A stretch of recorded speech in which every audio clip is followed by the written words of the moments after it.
नमस्ते एवरीवन। तो last time हमने क्या बात की थी, life is like a thin membrane. तो आज मैं आपसे आदि शक्ति माता के बारे में बात करूंगी। तो हम भगवान शंकर और पार्वती जी जो है उनको हम आदि शक्ति माता कहते हैं। तो आदि शक्ति क्या है? आदि शक्ति एक ही रूप है, एक ही शक्ति है। वो उसको आप मैस्कुलिन कह सकते हैं, उसको फेमिनाइन कह सकते हैं। अब जब मैस्कुलिन और फेमिनाइन जब यूनाइट होते हैं तो उनके बीच में एक एनर्जी एक्सचेंज होता है।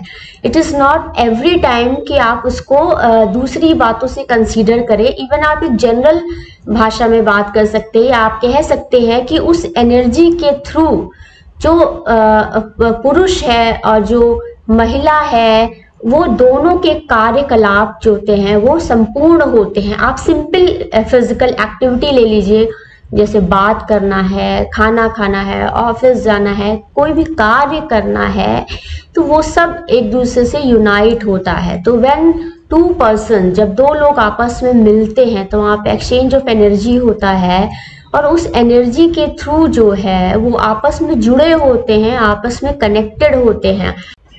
तो आपको मैं छोटे छोटे एग्जाम्पल से समझाती हूँ। जैसे कि एक हस्बैंड वाइफ है और वो आपस में एक दूसरे से कनेक्टेड है। तो उनकी शादी हुई, शादी होने के बाद अभी उनके कोई बच्चे नहीं हैं, तो भी वो एक दूसरे से कनेक्टेड हैं। और उस वक्त भी यदि उनके बीच में कोई ऐसा इशू आता है या कोई भी ऐसी प्रॉब्लम आती जिसके कारण यदि मेल अपनी एनर्जी को विड्रॉ करता है उस फीमेल से, तो उस फीमेल की एक्टिविटीज पे इफेक्ट पड़ेगा। और यदि फीमेल जो है अपनी एनर्जी विड्रॉ करती है तो उस मेल की एक्टिविटीज पे अफेक्ट पड़ेगा। अब विड्रॉ का मतलब क्या है? विड्रॉ इन द सेंस कि like you are ignoring, you are not listening, you are not taking care of that and you are avoiding and many more things. तो आप उसको इस तरह से समझ सकते हैं। अब सपोज इनके बीच में सब कुछ बहुत अच्छा चल रहा है और उनके बीच में एनर्जी एक्सचेंज इतना अच्छा है कि वो एक दूसरे से बहुत अच्छी प्रकार से जुड़े हुए हैं। तो वो जो एक यूनिटी है, जो एक जुड़ना है, वो सालों साल निरंतर चलता रहेगा और उसका प्रभाव 20 साल, 30 साल, 40 साल तक भी नहीं उसका अफेक्ट जाएगा। वो कब होता है? जब हम एक दूसरे के लिए सेक्रीफाइस करते हैं, जब हम एक दूसरे के लिए बहुत कुछ अच्छा करते हैं, जब हम एक दूसरे को कंसीडर करते हैं, जब हम एक दूसरे की कमियों को नजरअंदाज करते हैं। तो वो एक ही शक्ति है, वो परम पिता परमेश्वर की शक्ति है जो उस माँ को भी चलाती है, उस पिता को भी चलाती है, उस संतान को भी चलाती है, उस भाई को भी चलाती है, उस बहन को भी चलाती है। और बहुत सारे रिश्ते हैं, मामा मामी, चाचा चाची, बुआ फूफा, बहुत सारे रिलेशंस है, teacher student, boss employee and maid servant, boss, जो भी मालिक है। तो ये बहुत सारी रिलेशंस हैं, तो इससे अफेक्ट पड़ता है। अब आप इसको एक जनरल, एक सामान्य भाषा में इस प्रकार से लीजिए कि अब जो पति पत्नी है उनके बच्चा होता है, तो जो माँ है वो अब बच्चे से ज्यादा कनेक्ट हो जाती है। वो फीमेल है, वो ट्राई टू मतलब वो मेंटेन करने की कोशिश करती है, एक सामंजस्य में रहती है कि वो बच्चे का भी ध्यान रखे, घर का भी ध्यान रखे, हस्बैंड का भी ध्यान रखे और इस प्रकार से। लेकिन कहीं ना कहीं थोड़ा सा तो कमी उस एनर्जी में आ ही जाती है due to the time and overall. तो हमारा अटेंशन किस तरफ होता है, तो हमें ये देखना पड़ता है। और ये केवल फीमेल पे एप्लीकेबल नहीं होता, मेल पे भी एप्लीकेबल, मेल पर भी एप्लीकेबल होता है। जैसे सपोज दैट फीमेल बहुत बिजी है, अपने ऑफिस में बच्चों में बिजी है, तो मेल भी देखता है कि वो अब मेरी तरफ अटेंटिव नहीं है, उसका अटेंशन कम होता जा रहा है, तो वो उसका कनेक्शन फिर कहीं और होने लगता है। तो ये एक उसको आप एक एनर्जी फॉर्म में कर लीजिए कि इधर से लेस हो रही है, इधर से थोड़ी ज्यादा हो रही है, फिर इधर से थोड़ी कम हो रही है, फिर इधर से ज्यादा हो रही है। अब जैसे माँ है, माँ यदि अपने बच्चों से विड्रॉ कर ले तो एनर्जी जो है वो बच्चों पे अफेक्ट पड़ेगी। हमें इसको समझ नहीं आएगा, हमें लगेगा सब कुछ नॉर्मल है, बच्चे खेल रहे हैं, बच्चे काम नहीं, कहीं ना कहीं उसका अफेक्ट है, उसका उस जीवन पे अफेक्ट आएगा। ये बिल्कुल ही है। अब बच्चा छोटा है तो माँ उसके साथ बैठती है, वो खाना खाता है, उसको खाना खिलाती है, लेकिन धीमे धीमे माँ बाप को अपने बच्चों को ग्रोन अप करना होगा, उनको सिखाना होगा कि अब आप बड़े हो गए हैं, आप स्वयं से अपने कमरे का ख्याल रखिए, अपनी पर्सनल हाइजीन का ख्याल रखिए, आप अपनी स्टडीज का ध्यान रखिए, लोगों से बात करनी। तो हमें हर पल हर सेकेंड अपने बच्चों को गाइड करना है। तो आपने देखा होगा कुछ लोग के डाइवोर्स हो जाते हैं, तो हमने देखा कि उसके बाद वो वाइफ जो है उसकी लाइफ बिल्कुल स्पॉइल हो जाती है या फिर वो किसी और के साथ कनेक्ट हो जाए। लेकिन एक बार कनेक्शन टूटता है, फिर कनेक्शन जुड़ता है, तो वहां पे वो उतनी वो बात नहीं आती है, वहां पे कुछ ना कुछ एक कमी सी होती है, एक उदासी होती है, एक कंपैरिजन होता है कि देखिए जब तक आप जुड़े हुए हैं, कम ज्यादा हो रहा है, लड़ाई हो रही, झगड़े हो रहे हैं, तो वहां कुछ भी नहीं ऐसे फर्क पड़ेगा। लेकिन as you separate, as you अलग अलग हो गए, तब वहां पर फिर कंपैरिजन शुरू होता, अच्छा वो ऐसा था, उसने ऐसा रखा, अब ये ऐसा कर रहे हैं, इनका व्यवहार उनके व्यवहार से अच्छा है, इनका व्यवहार इनके व्यवहार से अच्छा नहीं था, I was better than earlier, और मैं पहले ज्यादा अच्छी थी, मैं अभी ज्यादा ठीक नहीं हूँ, या आप कह सकते हैं अपनी बार मैं बहुत अच्छा हूँ, मैं पहले से पहले बल्कि मैं ज्यादा दुखी थी। तो ये कंपैरिजन की भावना आती है। अब आपको लगेगा केवल हस्बैंड वाइफ का इशू नहीं है, ये माँ बाप का इशू भी है। यदि बच्चे विड्रॉ कर ले माँ बाप से, तो माँ बाप की लाइफ अफेक्ट करती है, माँ बाप डिप्रेशन में चले जाते हैं, कुछ लोग की वाइफ छोड़ देती हैं, बच्चों को भी, हस्बैंड को भी। तो हस्बैंड को सदमा सा हो जाता है कि उसकी पत्नी से छोड़ के चली गई, अब वो कैसे अपने बच्चों को देखेगा, कैसे क्या करेगा। तो it is applicable for both form. अब जैसे सपोज आपका एक पेट है, आप पेट को ले लीजिए, चलिए आप एक एनिमल का एग्जांपल ले लीजिए, तो आप उस पेट को बहुत टेक केयर कर रहे हैं, अचानक से आप उससे विड्रॉ कर लें, आप उसका ध्यान ना दें, आप या कहीं और बिजी हो गए, तो उसको अफेक्ट आएगा, वो उदास हो जाएगा, उसको it is a natural phenomena. तो ये हर जगह एप्लीकेबल है। एक स्टूडेंट एक अपने टीचर से विड्रॉ कर ले, तो टीचर नहीं रहा, ये टीचर अपने स्टूडेंट से विड्रॉ कर ले, तो स्टूडेंट के लिए क्या रह जाएगा, उसको पढ़ाई में उसकी इच्छा नहीं लगेगी, उसका मन नहीं लगेगा। या फिर बहुत आप स्ट्रांग हो जाइए कि अब जो कुछ हुआ, अब मैं अपने बलबूते, अपने सब कुछ अपने उस पे करूंगा, तो वहां पर फिर आपको एनर्जी चाहिए। अब एनर्जी कहाँ से मिलेगी आपको, तो you have to awake your inner power. तो आपको अपने अंदर से इनर पावर को उसको जगाना है। तो भगवान हमें दो फॉर्म में मिलता है, कहते हैं ना, मैंने कहा था यू एंड आई, आजकल मी का बहुत यूज हो रहा है, तो यू एंड आई हम दोनों एक ही हैं, राधा कृष्ण, भगवान शिव पार्वती, भगवान विष्णु महालक्ष्मी, भगवान ब्रह्मा जी, माँ सरस्वती जी, माँ गायत्री जी, तो ये सब एक ही फॉर्म है, they are different kind of forms. अब आप एक फॉर्म को ले लीजिए और आप दूसरी फॉर्म को छोड़ दीजिए, तो वो अफेक्ट करेगी। वो एक ही पावर है, वो आदि शक्ति की पावर है, वो भगवान शिव की पावर है। भगवान शिव जो है उन्होंने ही देवी शिवा जो है, पार्वती माता का जो है उनका प्रादुर्भाव हुआ, और फिर वो जन्म लेकर उन्होंने फिर से भगवान शिव के साथ विवाह किया। तो ये जन्म जन्मांतर तक ऐसे चला आ रहा है। वही ईश्वर जो है पशु पक्षियों के रूप में है, बादल के रूप में है, आकाश के रूप में है, जल थल नभ के रूप में है, नाना प्रकार के प्लांट्स के फॉर्म में है। तो जो भी मैटर है हमारा, वो सब वो ईश्वर की देन है। तो यूजली होता क्या है कि इंसान बाहर जाता है कार्य करने, वहां वो उसका सामंजस्य नहीं बैठता, वो उदास हो जाता है, वो बहुत ट्राई करता है लेकिन नहीं हो पाता। तो बहुत से लोगों की लाइफ में बहुत सारे डिस्टर्बेंस आती है, इसीलिए वो लोग गुरु के पास जाते हैं, मेडिटेशन करते हैं या योगा थेरेपी करते हैं, अलग अलग प्रकार की थेरेपीज हैं। तो उनके थ्रू जो है वो इंसान कोशिश करता है जीने की, फिर से अपने अंदर शक्ति भरने की कोशिश करता है। तो उस वक्त हम क्या है कि हमारे अंदर वो था, वो एक दूसरे फॉर्म में हमारे सामने था, बट हम उनके साथ एडजस्ट नहीं कर पाए, हम उनके साथ कुछ बात नहीं कर पाए। तो वही जो पावर है, वही जो इनर पावर है, वो हमारे अंदर जागृत होती, तब हमें एहसास होता है अच्छा भगवान ने हमें ये हेल्पिंग हैंड्स दिए थे, आज वो सारे हेल्पिंग हैंड्स हमारे पास नहीं है।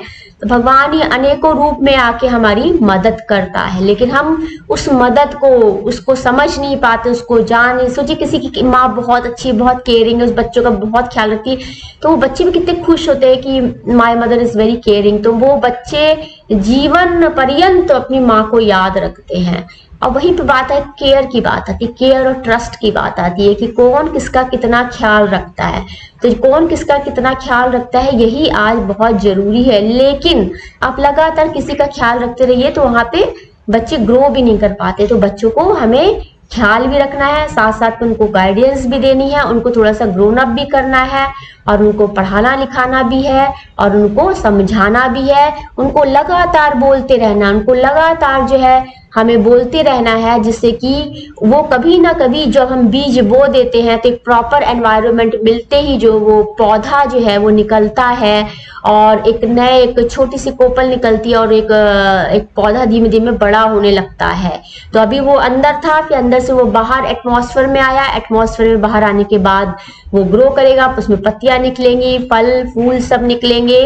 तो उसी तरह से एक माँ है अपने बच्चों को अलग करती है कि वो बच्चा बड़ा हो, फिर उसका परिवार बनेगा, फिर वो उसी प्रकार से जिस प्रकार से हम रहते हैं वो सब सीखेगा, बाहर जो सीखता है अंदर से वो सीखता है, वो सब सीख के वो अपनी फैमिली उस प्रकार से डेवलप करता है। तो अगेन आई एम सेइंग, दो फ्रेंड्स को ले लीजिए, दो फ्रेंड्स बहुत ही घनिष्ठ मित्र हैं और यदि एक मित्र ने विड्रॉ किया तो दूसरे मित्र को अफेक्ट पड़ेगा और वो भले ही दूसरे मित्र के पास जाए, तीसरे के पास जाए, चौथे के पास जाए, लेकिन जो मित्रता उन दोनों के बीच में थी वो कहीं ना कहीं वो इंसान उसको याद करता है, उसको मिस करता है। अब आपको बेटर मिल जाए तो बात अलग है, आप खुश हो गए, लेकिन कहीं ना कहीं कंपैरिजन आ जाता है, कहीं ना कहीं हमें लगता है कि ये ऐसा था। तो हमें जो है उस आदि शक्ति माता के बारे में सोचना है। वो जो माता है वही पुत्रों को जन्म देती है, पुत्रियों को जन्म देती हैं और भगवान शिव ही जो है अलग अलग फॉर्म में है, तभी उनको इसीलिए उनको शिव पार्वती भगवान शिव पार्वती माना जाता है और उनको हम पूजते हैं।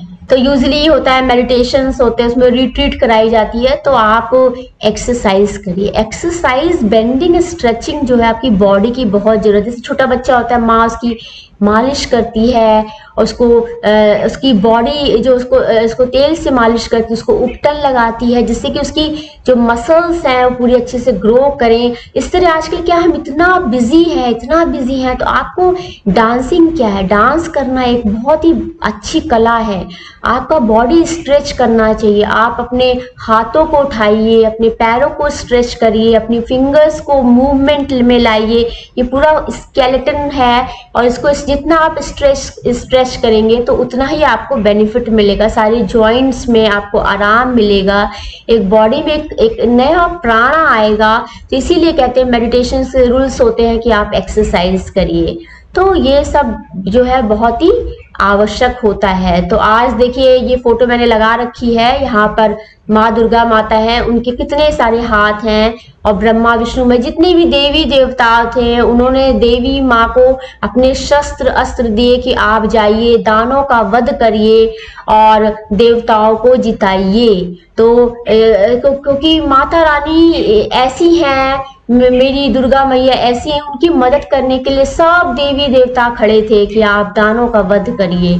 तो वो शक्ति, वो माता ही है जो पूरे एक घर में एक स्त्री, एक लड़की, एक कन्या ना हो तो वो घर घर नहीं रहता है। लेकिन आज का वातावरण ऐसा है कि बच्चे और बड़े जो हैं अपनी कन्याओं को, अपनी माता को सम्मान देना भूल गए हैं, इतना बिजी हो गए हैं, इस तरह से उनकी वार्तालाप है, उस तरह से उनकी दिनचर्या है, इस तरह से उनका लाइफ स्टाइल है कि वो अपने बड़ों को, एल्डर्स को सम्मान देना भूल गए हैं।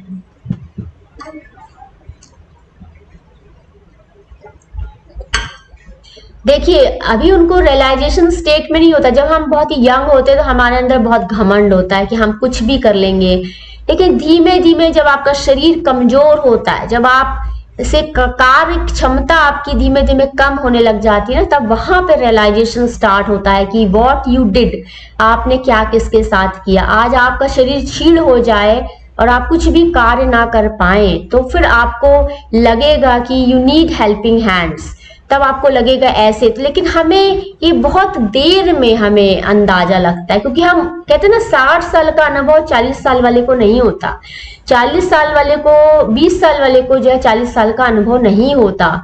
लेकिन जो एक समझ होती है, जो बचपन से हम देख रहे हैं समय, एक समझ यदि किसी इंसान में, यदि 20 साल में, 5 साल के बच्चे में, यदि 10 साल के बच्चे में, यदि 15 साल के बच्चे में एक जो समझ है, अंडरस्टैंडिंग है, यदि वो हम बचपन से डाल दें तो ये सारे इश्यूज नहीं आने पाएंगे।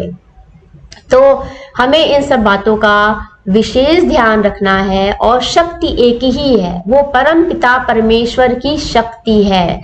वही जो है हमारे सामने दो फॉर्म्स में है, तो उसी दो फॉर्म को हमें समझना है। और जो है जब हम, इसीलिए हम ध्यान करते हैं, पूजा करते हैं। जब हम पूजा करते हैं तो आप हाउ यू ट्रीट द भगवान, आप कैसे भगवान को ट्रीट करते हैं। जैसे आप बच्चा एक खिलौने को खेल रहा है तो आप किस प्रकार से जो है उसको खेलते हैं बच्चों, ये डिपेंड करता है। उसी तरह से आप भगवान की मूर्ति, सपोज आप लड्डू गोपाल ले लीजिए, आप लड्डू गोपाल को कैसे तैयार करते हैं, कैसे उनको वस्त्र पहनाते हैं।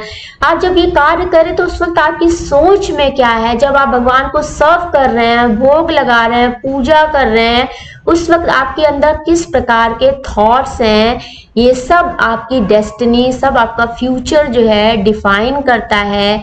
जब आप भगवान को तैयार करते हैं, जब भगवान को आप जो है वो जल चढ़ाते हैं, भगवान शिव को आप किस भाव से बचपन से पूजा कर रहे हैं, किस तरह से आप उनसे प्रार्थना कर रहे हैं, किस तरह की बातें आप उनसे कह रहे हैं, ये सब एक दिन आपको रियलाइजेशन होगा। और तब आपको लगेगा कि वो ईश्वर जो है हमारे अंदर ही है और हम इस ईश्वर को पहचान नहीं पा रहे हैं, हम इधर उधर भाग रहे हैं, लेकिन वो ईश्वर ही हमारे मदद के लिए, हमें इस संसारिक जीवन में रखने के लिए अलग अलग रूपों में हमारे सामने आता है। लेकिन हम हमेशा उनकी कमियों पे ध्यान देके, उनसे लड़ाई झगड़ा करके अपने जीवन को खराब कर लेते हैं। तो हमें इस तरह से नहीं करना है। ठीक है, उसने ऐसा किया, उनको छोड़ दीजिए उनके हाल पे, कुछ दिन बाद वो खुद ही रियलाइज करेंगे। और कभी किसी का बुरा मत करिए। ठीक है, हमारे बीच में सामंजस्य नहीं है तो वहां थोड़ा सा गैप दे दीजिए, थोड़ा सा इंटरवल आ जाए किसी दो चीजों के बीच में, तो सारी चीजें ठीक हो जाती हैं। तो आज फिर से मैं उस परम पिता परमेश्वर का ध्यान करती हूँ। वो शक्ति एक ही है, भगवान शिव की शक्ति है। भगवान शिव ही जो है माँ दुर्गा देवी, माँ शिवा देवी, माँ पार्वती माता के रूप में है, और वही जो है संसार में जो है एक पुरुष और स्त्री के रूप में है, जो इस संसार को चला रही है। तो फिर हम नेक्स्ट टॉपिक में फिर से बात करेंगे। आज के लिए इतना ही काफी है। और आप लोग मेरे चैनल को प्लीज सब्सक्राइब करिए, मेरे चैनल्स को अपने फ्रेंड्स और फैमिली फ्रेंड्स में शेयर करिए, बच्चों को ये वीडियोस दिखाइए, बच्चों को पता लगना चाहिए, अभी से पता लग जाए तो ज्यादा अच्छा है। और उनको बोलिए कि वो खूब पढ़ाई करें, मन लगा के करें, बड़ों का सम्मान करें, ईश्वर को याद रखें, चाहे 5 मिनट ही सही, लेकिन हर वक्त आप उनको कहिए 5 मिनट उनको पूजा जरूर करनी है, वो ईश्वर का ध्यान उन्हें करवाइए। उनको ये मत कहिए कि भाई आप ईश्वर का ध्यान, ऐसा कुछ नहीं। भगवान आपको हमेशा गाइड करेंगे, आपको भगवान आपका पथ जो है आपका मजबूत करेंगे, आपको सुदृढ़ बनाएंगे, आपको इनर पावर देंगे, आपको इनर स्ट्रेंथ देंगे। Thank you everyone. नमस्ते एवरीवन।